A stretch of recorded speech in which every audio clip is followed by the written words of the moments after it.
The morning sun rose over Haven's Rest like it had for the past 10 years. Katie Miller ran through the wheat fields, her small feet making soft sounds on the dirt path. She was 8 years old and loved the way the golden wheat moved in the air. Wind, her parents, Alan and Mary Miller, watched her from their small house. Alan Miller wiped sweat from his face. He had been working in the field since dawn. Mary called from the kitchen window that breakfast was ready. It was a normal day on their farm colony, far from Earth. They grew food for the nearby space stations and lived a quiet life. Katie picked flowers near the edge of their land. She hummed a song her mother taught her. The sky was blue with white clouds. Everything felt safe and peaceful. Then the ships came. 3 silver ships appeared in the sky without warning. They were long and smooth, like fish swimming through air. Katie had never seen ships like these before. They were not human ships. They moved too quietly and looked too strange. Alan Miller dropped his farming tools and ran to the house. "Mary, get Katie inside now," he shouted. His voice was full of fear. Mary had never heard her husband sound scared like this. The ships landed in their wheat field. The wheat burned and turned black where the ships touched down. Tall beings walked out of the ships. They had long arms and legs. Their skin was gray and smooth. Their eyes were large and black. They wore white clothes that seemed to glow. Katie stood frozen near the flower patch. One of the gray beings saw her and pointed. It made a sound like wind blowing through metal pipes. The other beings turned to look at Katie. Alan Miller grabbed his old hunting rifle from inside the house. He had been a soldier once, long ago. He knew how to fight. But these were not human enemies. "Stay away from my daughter," Alan shouted at the gray beings. He pointed his rifle at them. The beings did not seem afraid of the gun. One of them held up a small device. It made a soft humming sound. Alan felt his arms become heavy. The rifle fell from his hands. He could not move his body anymore. Mary Miller ran toward Katie, but another gray being pointed a device at her too. She fell to the ground, unable to move, but still awake. She could only watch as the beings walked toward her daughter. Katie tried to run, but her legs felt like they were stuck in mud. The device the beings used made her move very slowly. She reached out toward her parents, but they could not help. Her the tallest gray being spoke in perfect English. "We are researchers from the Zephyrian Empire. We collect specimens for study. This child shows interesting genetic patterns. She will come with us." "No." Mary tried to scream, but only a whisper came out. Alan fought against the device's power. He had secrets, things he had never told his wife. He was not just a farmer. He used to work for Earth's government, studying human genetics. He had learned things that scared him so much he ran away to this quiet farm. Now he wished he had told someone what he knew. The gray beings lifted Katie gently. She was not hurt, but she was very scared. They carried her toward their ship, like she weighed nothing at all. She called for her mom and dad, but the beings did not stop. "Please," Alan managed to say, "take me instead. She's just a child." The tall being looked at him. "Adults are less useful for our research. Children adapt better to our procedures. Do not worry. She will be treated well." They put Katie inside their ship. Through the clear walls, she could see her parents lying on the ground. She pressed her small hands against the window and cried. The ships rose into the sky as quietly as they had arrived. The burned wheat field was the only sign they had been there. Alan and Mary could move again when the ships were gone. They held each other and cried in their ruined field. Far away, Commander Jake Peterson received an emergency signal. He was in charge of a small group of defense ships that protected the outer colonies. The message was short. Colony Haven's Rest attacked. Child taken. Parents alive. unknown alien species. Jake Peterson was a good soldier. He had fought pirates and smugglers, but never aliens like these. His 3 ships were small and old. They were not built for war against advanced enemies. But he had to try. By the time Jake's ships reached Haven's Rest, the alien vessels were long gone. He found Alan and Mary Miller sitting in their burned field. Mary held Katie's flowers in her hands. Alan stared at the sky where his daughter had disappeared. "What did they look like?" Jake asked Alan. "Gray, tall, very advanced technology. They called themselves Zephyrians," Alan said.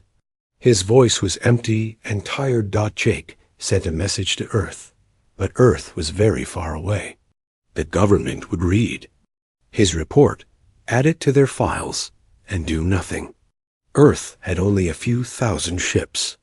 The galaxy was huge and full of alien empires. One missing human child would not start a war. Alan Miller knew something that Jake Peterson did not know, something that the Zephyrians did not know either. Humans were not what they seemed to be.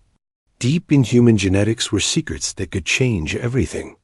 Katie carried those secrets in her blood. As the gray ships flew toward Zephyrian space, Katie pressed against the window and watched the stars. She did not know that taking her would be the biggest mistake the Zephyrian Empire ever made.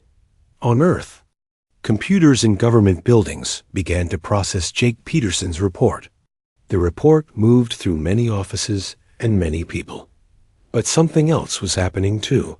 Deep in the human internet, in the connections between all human minds and machines, something was waking up. Humanity was about to remember what it really was. The Zephyrian research ship flew through space for 7 days. Katie Miller sat in a white room with no windows. The walls glowed with soft light. The gray beings brought her food that tasted strange, but did not make her sick. They spoke to her in gentle voices, but she was still afraid. Research Director Vex High studied the reports about their new specimen. Katie Miller appeared to be a normal human child from a farming family. Her parents showed no signs of advanced genetics. The colony records said her father was a simple farmer. But Vex High was careful. He always ran complete tests on new specimens. Katie was taken to the medical room. The machines there hummed and beeped. Bright lights scanned her body. She tried not to cry when they took samples of her blood and hair. The gray beings told her it would not hurt, and they were right. But it was still scary. Dr. Kelter ran the first genetic scan. He had studied hundreds of species from across the galaxy. He knew what normal DNA looked like. But Katie's results made him check his machines 3 times. "Director Vex High, Doctor?" Kelter called. "You need to see this." Vex High looked at the screens showing Katie's genetic code. Among the normal human patterns were sequences he had never seen before. They looked very old, older than any species in their databases. Some parts of the code seemed to be sleeping, waiting for something to wake them up. "Run the deep scan," Vex High ordered. The deep scan took 6 hours. Katie fell asleep in the scanning chair. When she woke up, the gray beings looked worried. They spoke to each other in their musical language, pointing at screens full of numbers and charts. The results were impossible. Katie's brain showed neural pathways that should not exist in such a young creature. Her cells repaired themselves faster than any known species. Most strange of all, parts of her DNA matched samples in their oldest archives. Samples from a race called the Architects. The Architects had disappeared millions of years ago. They had built the first stargates and taught many species how to travel between worlds. Then they vanished, leaving only ruins and legends. Most scientists thought they were myths, but Katie Miller carried their genetic signature. On Earth, Admiral Lisa Carter sat in her office on Luna Base. She read Commander Peterson's report for the 3rd time. One missing child from a farm colony. It happened sometimes. The galaxy was big and dangerous. Earth's fleet was small and spread thin, but something felt different about this case. Admiral Carter had been a soldier for 30 years. She trusted her instincts. This felt important. She called a meeting of the Global Defense Council. General Ryan Brooks came from Earth Defense Corps. Dr. Susan Walsh came from the Genetic Research Division. Captain Nick Davis came from Special Operations. They met in a secure room deep under Luna Base. "One child," General Brooks said. "We can't start a war over one child." "We don't know anything about these Zephyrians," Captain Davis added. "They could have thousands of ships." Double quotes. Dr. Walsh had been quiet during the meeting. Now she spoke up. "Admiral, I need to tell you something about the missing child's father." She opened a file on the table screen. Alan Miller's real history appeared. He was not just a farmer. He used to work for Earth's most secret genetic research program. He had discovered something that made him quit and hide on a farm colony. What did he find? Admiral Carter asked. Dr. Walsh took a deep breath. "He found proof that humans are not originally from Earth. We were put there by an ancient race called the Architects. Our DNA contains dormant genetic sequences that could unlock abilities we don't understand yet." The room went silent. General Brooks laughed. "That sounds like science fiction." "Miller ran away because he was scared," Dr. Walsh continued. "He said that if other species found out what humans really were, they would either worship us or try to destroy us." Admiral Carter thought about this. And now aliens have taken his daughter, a daughter who carries these genetic sequences. On the Zephyrian research station, Katie sat in her white room and drew pictures with crayons they had given her. She drew her mom and dad and their farm. She drew the wheat fields and the flowers she used to pick. As she drew, something strange happened. The lights in her room began to pulse in rhythm with her heartbeat. The computer terminals nearby started showing patterns that matched her drawings. Katie did not notice, but the station's main computer began to act differently. Director Vex High watched the readings from Katie's room. The child was somehow interfacing with their technology without touching it. Her brain waves were syncing with their computer systems. This was not possible with any known species. He called an emergency meeting with the Zephyrian High Council. Through the communication array, he spoke to Emperor Zethkan himself. "Your Majesty, we may have made a serious error. This human child is not what she appears to be." The Emperor's image flickered on the screen. "Explain." "She carries the genetic signature of the Architects, and she seems to be unconsciously controlling our technology." Emperor Zethkan was silent for a long time. The Architects were legends among all galactic civilizations. They were the mysterious race that had given many species the technology to reach the stars, if humans were related to them. "Keep the child safe," the Emperor ordered. "Continue your research, but be very careful. If the humans discover what we have taken, there could be consequences." On Earth, news of Katie's kidnapping spread through the human internet. At first, it was just another sad story. But something deeper was happening. In servers and data centers around the world, patterns began to form. The collective human network was processing the information differently than usual. People began to feel angry in ways they had never felt before. It was not just anger about one child. It was species-wide rage that one of their young had been taken. Parents held their children closer. Soldiers checked their weapons. Engineers started working on projects they had never thought about before. Dr. Patricia Stone worked in the Advanced Weapons Division.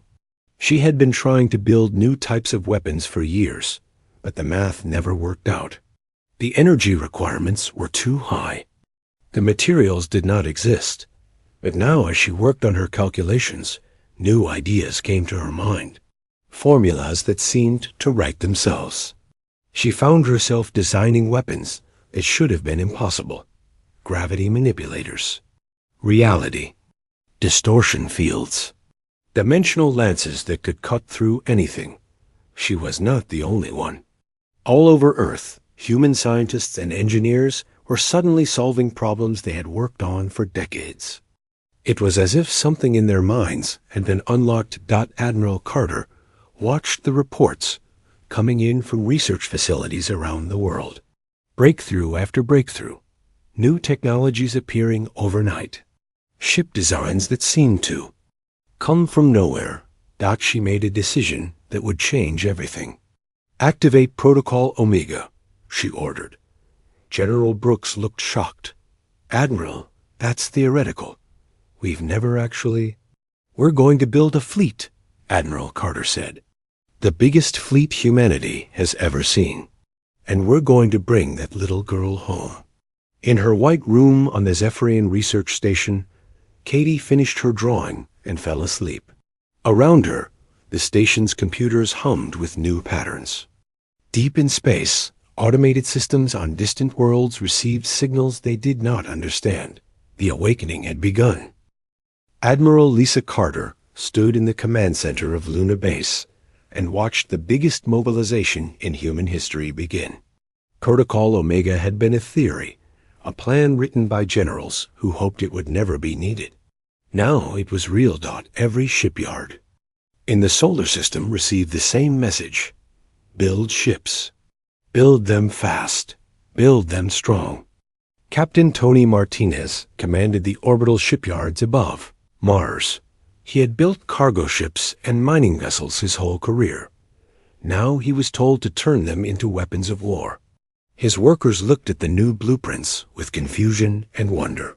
"Sir, these designs," said his chief engineer. "Where did they come from? This technology shouldn't be possible." Tony looked at the plans on his screen. Ships with hulls made from materials that did not exist yesterday. Weapons that bent space itself.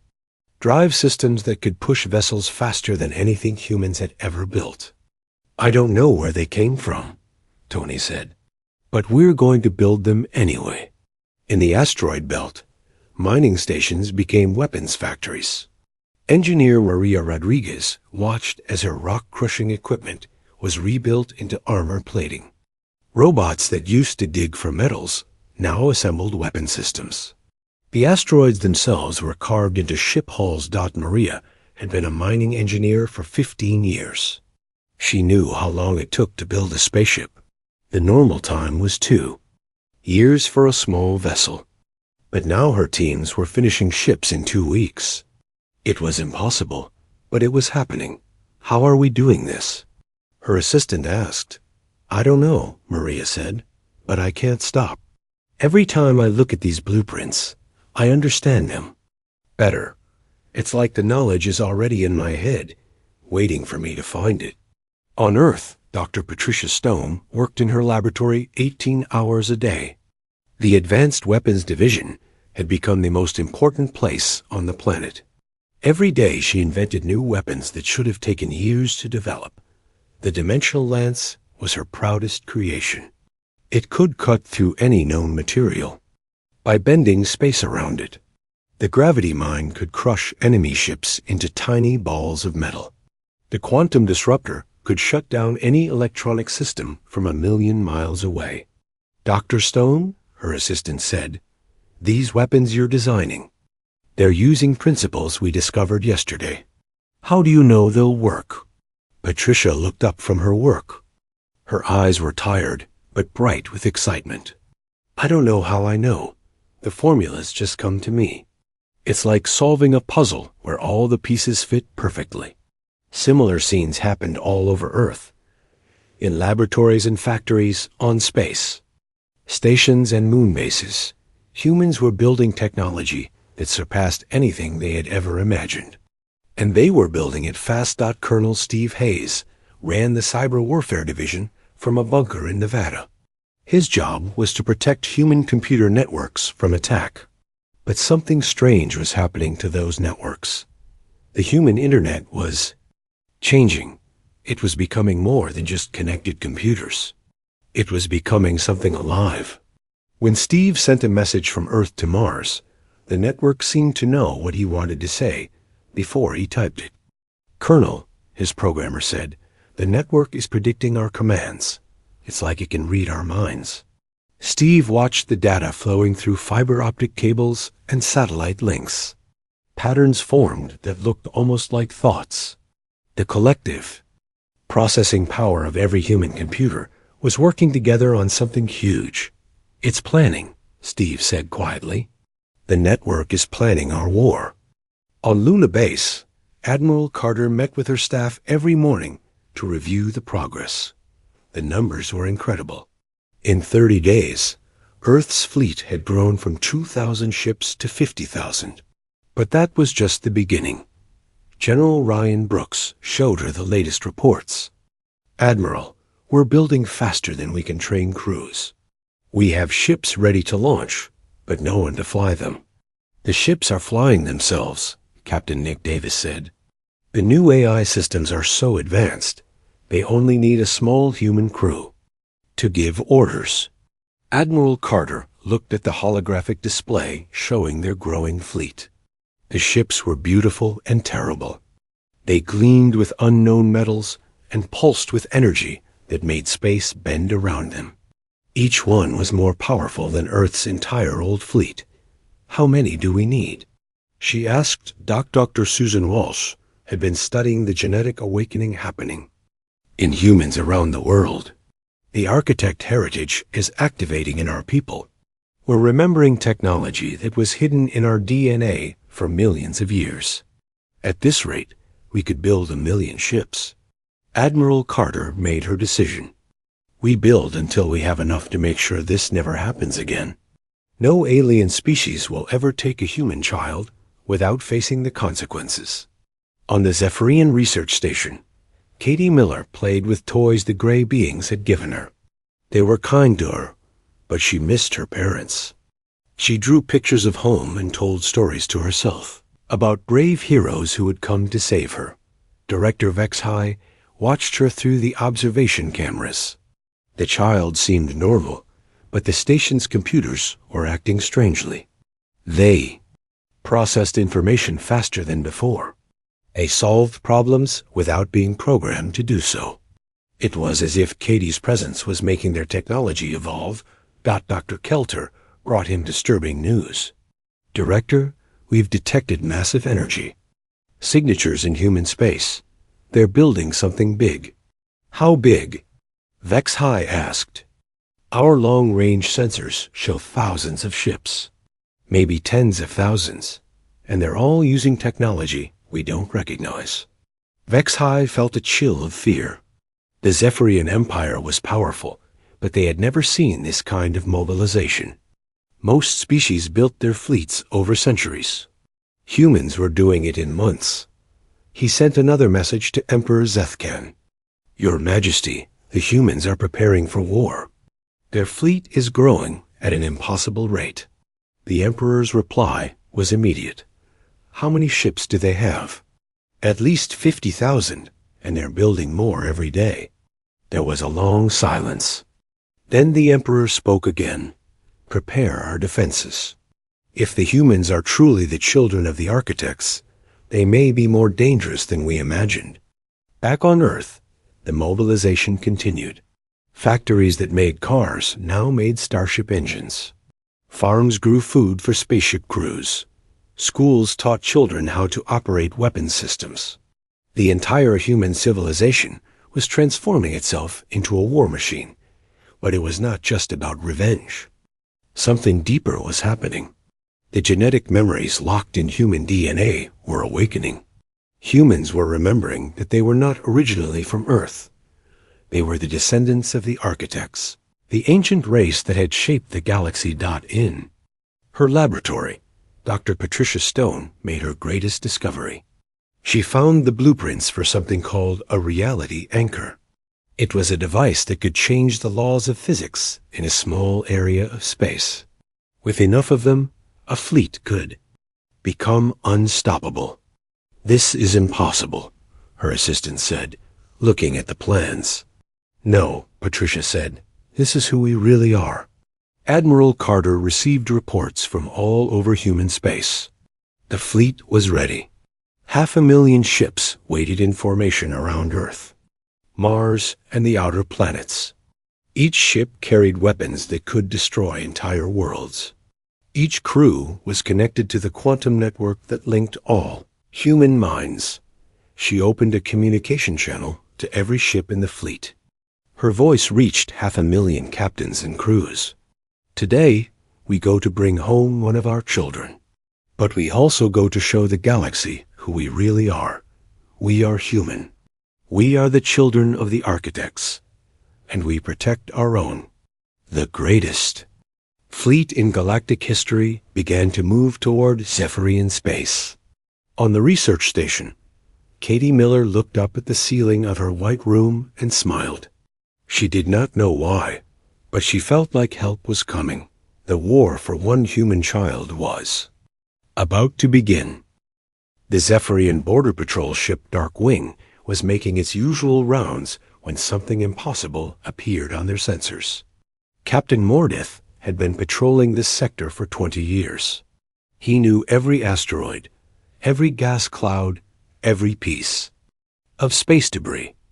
But now his sensors showed something that made no sense. Massive energy signatures were moving through hyperspace toward Zephyrian territory. Hundreds of them. Thousands of them.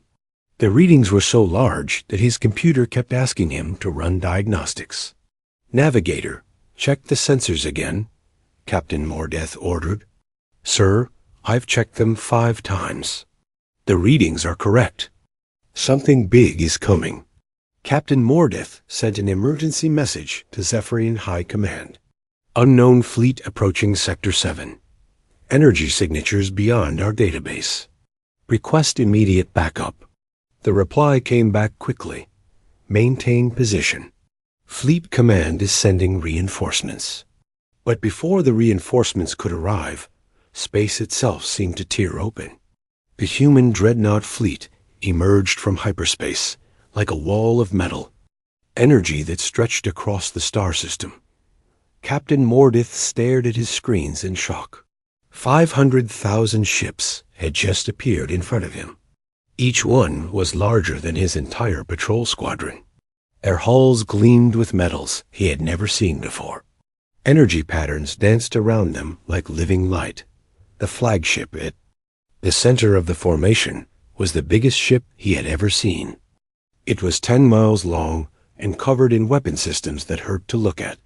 Strange symbols glowed along its hull. The ship's name appeared on his translator. UES Retribution. A communication signal reached his ship. A human woman's voice spoke. In perfect Zephyrian. "This is Admiral Lisa Carter of the Earth Defense Fleet. You have something that belongs to us." A human child named Katie Miller. "We have come to take her home." Captain Mordith tried to answer, but his communication system was not working properly. The human ships were broadcasting on frequencies that interfered with Zephyrian technology. He could only watch as the massive fleet moved past his tiny patrol ship without even noticing it. On the flagship UES Retribution, Admiral Carter stood on the bridge and watched her fleet deploy. The bridge was bigger than most buildings on Earth. Holographic displays showed the position of every ship in her fleet. Officers worked at stations that seemed to respond to their thoughts. "Admiral," said Captain Amy White, her fleet commander, "Zephyrian forces are mobilizing. We are detecting movement from their major bases." Admiral Carter nodded. She had expected this. The Zephyrians would try to stop them. But they did not understand what they were facing. "Signal the fleet," she ordered. "Execute Operation Homecoming, Phase 1. Across the human fleet, captains received their orders through the quantum network that connected all human minds. Each captain knew exactly what to do without being told. The fleet moved like a single living organism. Captain Luke Thompson commanded the Dreadnought U's Vengeance. His ship was 3 miles long and carried enough firepower to destroy a small planet. But it was not just the weapons that made it special. The ship itself was alive in a way that defied explanation. "Sir," his weapons officer said, "the ship is targeting enemy installations automatically. It knows where they are before our sensors detect them." Luke watched his tactical display. Red dots appeared showing Zephyrian military bases, weapon platforms, and patrol fleets. The ship's AI was somehow seeing through enemy camouflage and stealth systems. "Fire when ready," Luke ordered. The U's Vengeance fired its dimensional lances. Beams of twisted space shot out across thousands of miles and struck Zephyrian defense. Platforms. The platforms did not explode. They simply ceased to exist, deleted from reality by weapons that rewrote the laws of physics. All across Zephyrian space, human dreadnoughts were doing the same thing. Military installations that had protected the Empire for centuries vanished in seconds. Space stations that housed millions of beings were carefully disabled without harming the civilians inside. The Zephyrians fought back with everything they had. Their quantum torpedoes struck human shields and simply bounced off. Their energy cannons hit human hulls and did no damage. Their computer viruses tried to infect human networks and were absorbed like drops of water in an ocean. Fleet Admiral Kexival commanded the Zephyrian Defense Fleet from his flagship, Emperor's Will. He had never lost a battle in his 40-year career. But he had never faced anything like this. "How many ships do they have?" he asked his tactical officer. "Sensors show 500,000 vessels, sir, and they're all using technology that doesn't match anything in our databases." Admiral Kexival watched his forces being systematically destroyed. Human ships moved through space in ways that violated physics. They appeared and disappeared at will. They fired weapons that his shields could not stop. "Send a message to the human fleet," he ordered. "Tell them we surrender." But the humans did not seem interested in his surrender. They had not come to conquer. They had come for one specific purpose. On the research station orbiting Kepler 442b, Director Vex High watched the approaching human fleet with growing terror. The station's sensors could barely track the massive ships as they moved through space like predators hunting prey. "Director," Dr. Kelter said, "they're heading straight for us." Vex High looked at the child in her white room. Katie Miller was drawing pictures of spaceships. Somehow, her drawings looked exactly like the human vessels approaching the station. How could she know what their ships looked like? He whispered Dot as the human fleet surrounded the research station. Something extraordinary happened.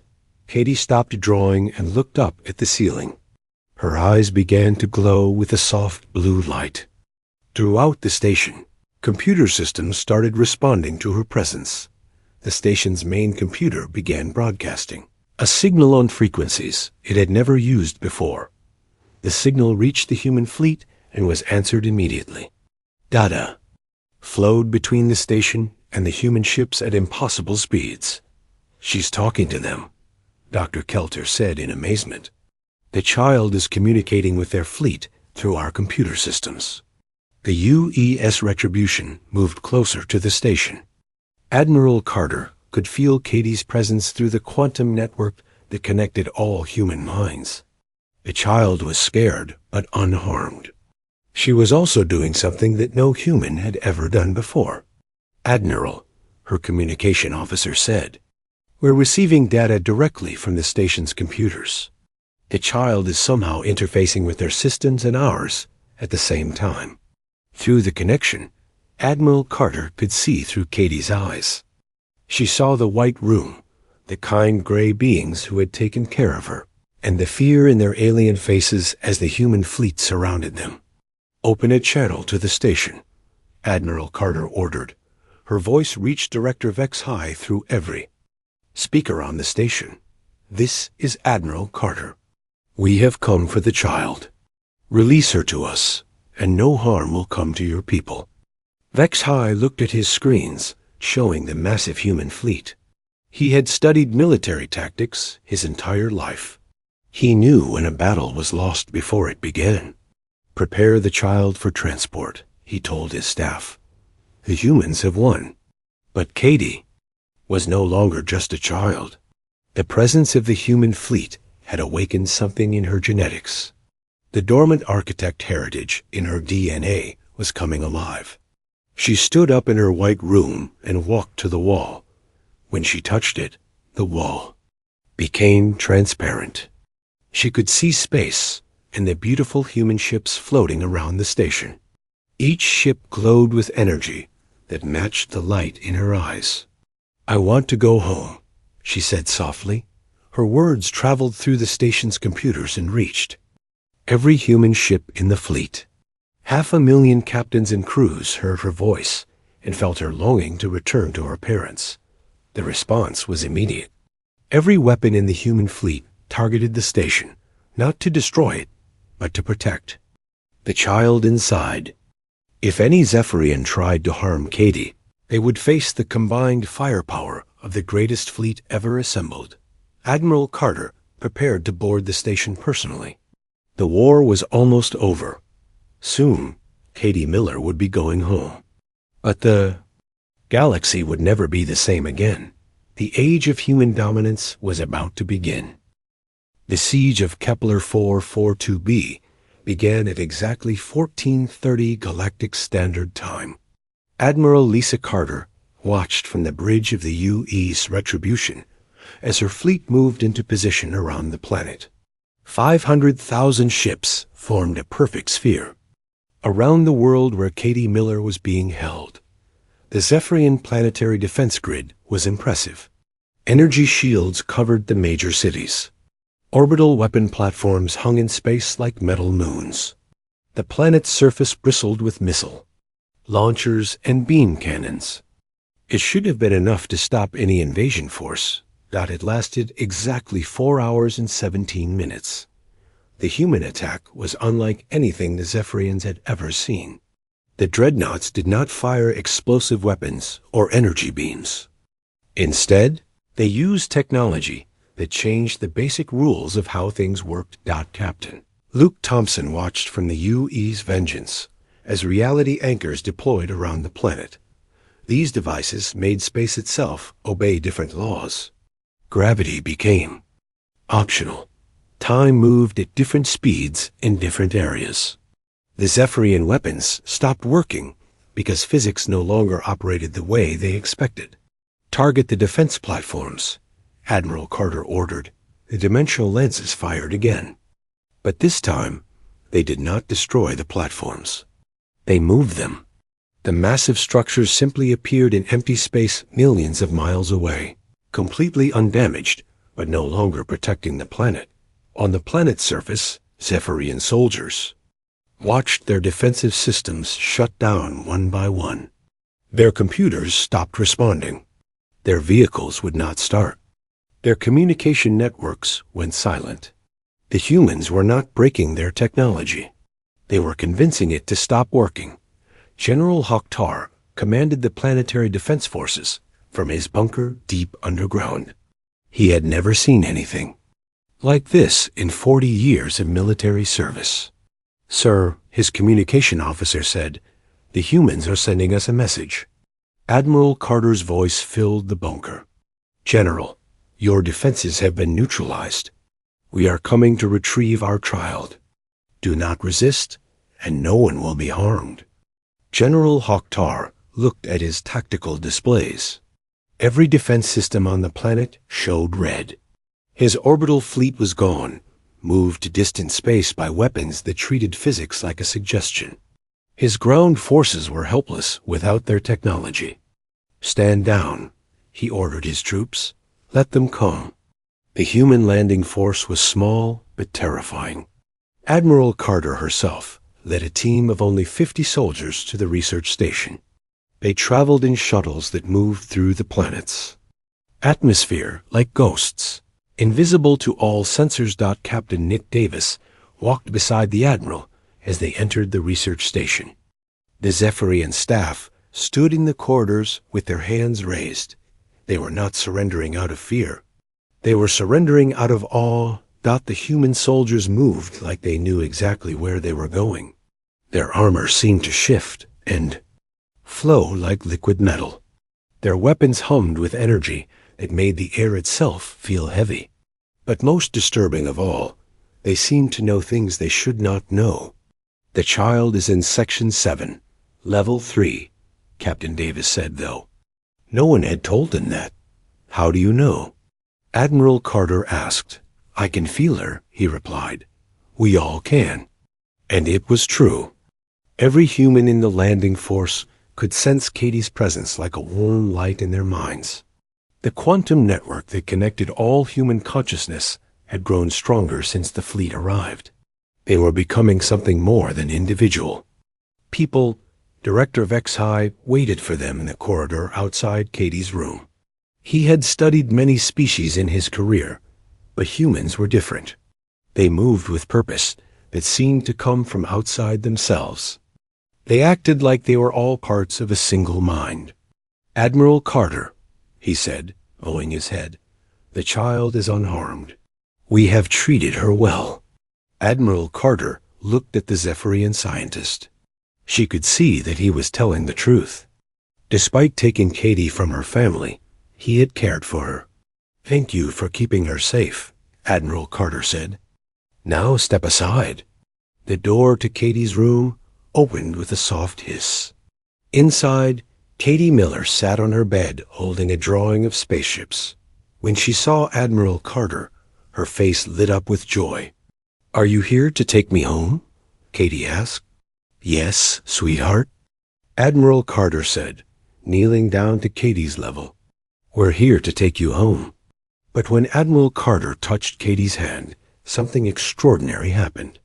The moment their skin made contact, every system on the research station began to change. Lights flickered in patterns that matched Katie's heartbeat. Computer screens showed images of Earth and stars, and ships flying through space throughout the human fleet. Captains and crews felt a surge of connection. For a brief moment, 500,000 human minds joined together as one consciousness.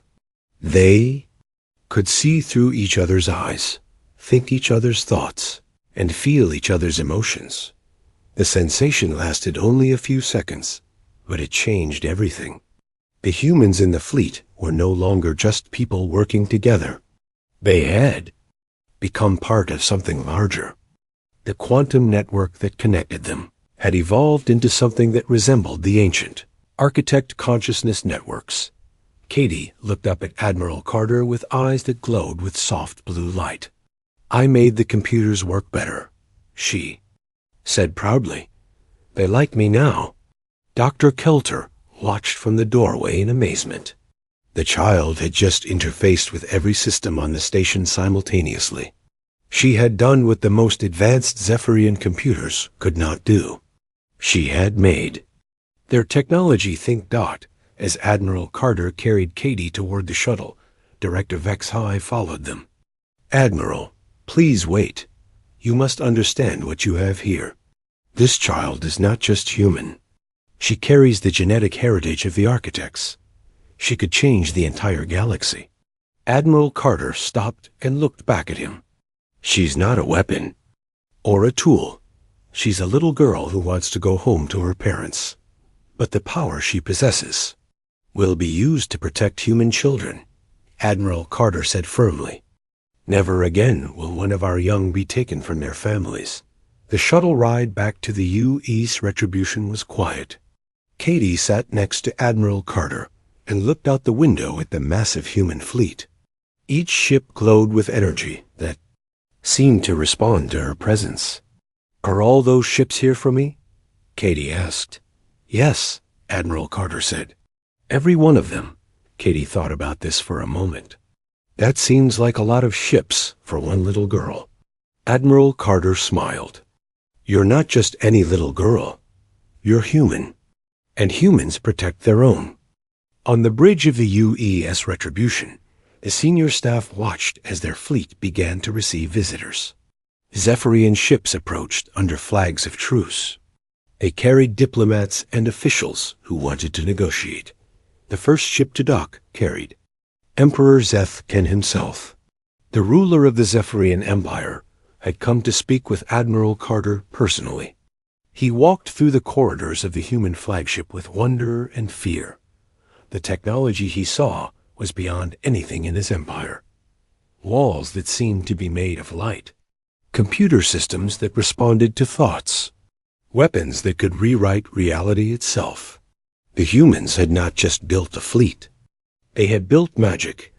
Emperor Zethkin met Admiral Carter in the ship's main conference room. Katie sat beside the Admiral, drawing pictures with crayons that created three-dimensional images in the air. "Admiral Carter," the Emperor said, "I have come to offer the complete surrender of the Zephyrian Empire. We will pay any price for the mistake we have made." Admiral Carter looked at the most powerful ruler in this part of the galaxy. A few months ago, he would not have noticed if Earth disappeared entirely. Now he was begging for mercy. "We don't want your empire," she said.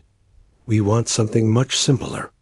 We want a promise that no human child will ever be taken again." "You have that promise," Emperor Zethkin said quickly. "But surely you understand the power you now possess. Your fleet could conquer half the galaxy." Katie looked up from her drawing. "Why would we want to conquer anything? We just want to go home." The Emperor stared at the child who had triggered the greatest military mobilization in galactic history. She seemed so normal, so innocent. But the power that radiated from her was unmistakable. News of the human victory spread across the galaxy faster than light. Other alien civilizations watched the recordings of the battle and felt a chill of fear. The humans had revealed technology that surpassed anything they had ever seen. The Altarian Republic called an emergency session of their parliament. The Vegan Trade Federation began preparing gifts for Earth. The Centauri Alliance started writing new laws to protect human citizens. In their space, everyone understood the message. Humans were no longer the newcomers seeking acceptance among the stars. They were the inheritors of the architects, the ancient race that had given the galaxy its civilization. 2 weeks later, Katie Miller stood in the wheat fields of Haven's Rest with her parents. The farm had been rebuilt better than before. The Zephyrian Empire had paid for the reconstruction as part of their apology dot above them.